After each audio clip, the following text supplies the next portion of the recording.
आधार की अनिवार्यता को लेकर सुप्रीम कोर्ट ने बुधवार को बड़ा फैसला सुनाया।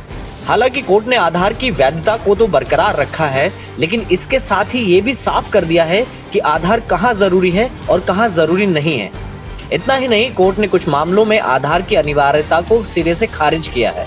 तो आइए जानते हैं आधार को लेकर सुप्रीम कोर्ट के उस फैसले के बारे में जिन्हें जानना आपके लिए बेहद जरूरी है। नंबर 1, स्कूलों में आधार की अनिवार्यता खत्म। आधार पर अपना फैसला सुनाते वक्त कोर्ट ने दो टूक कह दिया कि स्कूलों में दाखिले के लिए आधार अनिवार्य नहीं रहेगा। कोर्ट ने कहा कि 6 से 14 साल के बच्चों को आधार न होने की वजह से सर्व शिक्षा अभियान जैसे लाभ से वंचित न किया जाए। बच्चों का आधार बनाने के लिए अभिभावक की इजाजत जरूरी है, जबकि वयस्क होने के बाद वो आधार को लेकर खुद तय कर सकता है।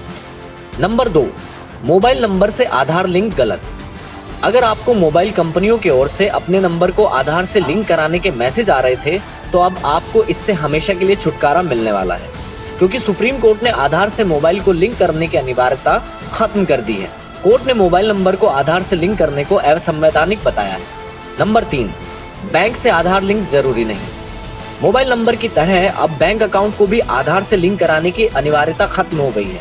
सुप्रीम कोर्ट ने इसे भी संविधान के खिलाफ करार दिया है। कोर्ट के इस फैसले से उन लोगों को बड़ी राहत मिली है जिन्होंने अभी तक अपने बैंक अकाउंट को आधार से लिंक नहीं कराया है।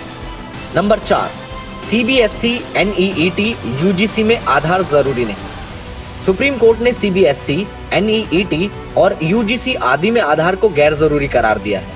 कोर्ट ने कहा कि अगर CBSE, NEET, UGC आधार को जरूरी बनाते हैं तो ये गलत है और वो ऐसा नहीं कर सकते हैं। नंबर 5, निजी कंपनियां आधार नहीं मांग सकती। कोर्ट के इस फैसले के बाद अब कोई भी प्राइवेट कंपनी आपसे आधार नहीं मांग सकती है।